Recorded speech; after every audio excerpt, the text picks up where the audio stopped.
नमस्कार मंडळी, मी doctor Saurabh Joshi, astrologer, वास्तू कन्सल्टंट, लाईफ कोच आणि IPHM ॲक्रेडिटेड काउन्सिलर. मित्रांनो, आजचा आपला विषय आहे वास्तुशास्त्र. पण वास्तुशास्त्राकडे जायच्या आधी आपण एक साधं सिंपल टॉपिक घेणार आहोत, ते म्हणजे आपलं एन्व्हायरमेंट आपल्यावर कसं परिणाम करतं ते. वास्तुशास्त्राकडे जायच्या आधी हा टॉपिक घ्यायचं कारणच हे मित्रांनो, बऱ्याच लोकांचा वास्तुशास्त्रावर विश्वास नसतो. सो त्यांच्यासाठीच हे काहीशा हिंट्स. सो आपलं एन्व्हायरमेंट कसं आपल्यावरती परिणाम करतं मित्रांनो. तर पहिली गोष्ट म्हणजे तुम्हाला एक माहितीच आहे की our environment overpower our willpower. आपली इच्छाशक्ती पण एका वेळेनंतर थांबते जर आपण एन्व्हायरमेंट चेंज नाही केलं तर. याचंच उदाहरण द्यायचं झालं तर मित्रांनो, आधी मी तुम्हाला सुरुवात करेल. एक आपल्याकडे एखादा बॉल असतो, तो जेव्हा बॉल आपण एखाद्या सपाट पृष्ठभागावर टाकतो तेव्हा तो कसा गती करतो, त्याच्यानंतर तो जेव्हा खडकाळ भागावरती आपण टाकतो तेव्हा तो कशी गती करतो, आणि तोच बॉल जर पाण्यात टाकला तर तो कशी गती करतो. सो ह्याच्यावरून काय कळतं की बॉलचं एन्व्हायरमेंट जर आपण बदललं तर बॉल जे आहे त्याचं गती किंवा एकूणच त्याचं जे काही बिहेवियर आहे ते बदलून जातं मित्रांनो.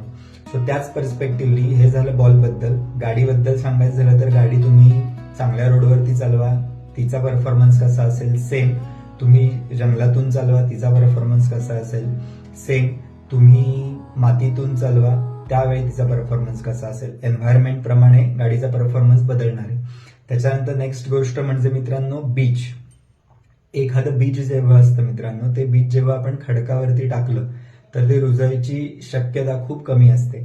तेच बीच जर आपण एखाद्या असं म्हणू शकतो आपण की चांगल्या मातीत सुपीक जमिनीत लावलं तर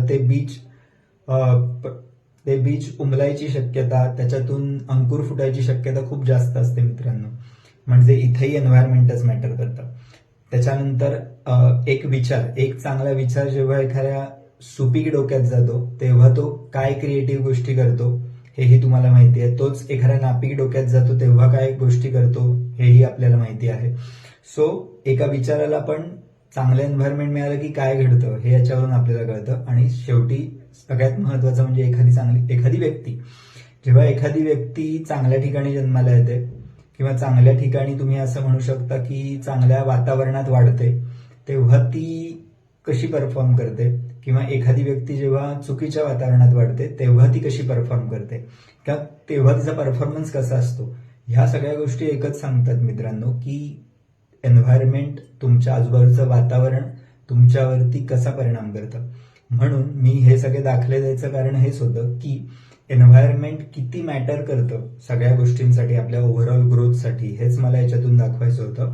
आणि त्याच्याही पुढे जाऊन मी हेच सांगेल की एक हिंदीमध्ये खूप चांगली एक वाक्य किंवा एक हे म्हणू शकतो आपण शब्द आहे की संगती म्हणजे काय, तर संग गती. म्हणजे आपण ज्याच्यासोबत राहतो तसे होत जातो, तसे होऊन जातो मित्रांनो. आणि आपण स्वतःला जर वेळीच ओळखलं नाही आपण कोण आहोत आणि तसं एन्व्हायरमेंट आपण आजूबाजूला दिलं नाही ना मित्रांनो, तर निश्चित त्याचा खूप फरक पडतो आपल्या ओव्हरऑल ग्रोथमध्ये.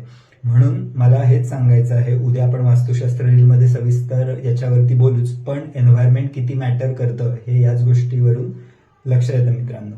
तुम्हाला जर आवडलं असेल तर प्रतिक्रिया द्यायला विसरू नका मित्रांनो. तुमचाच सौरभ. जय हिंद.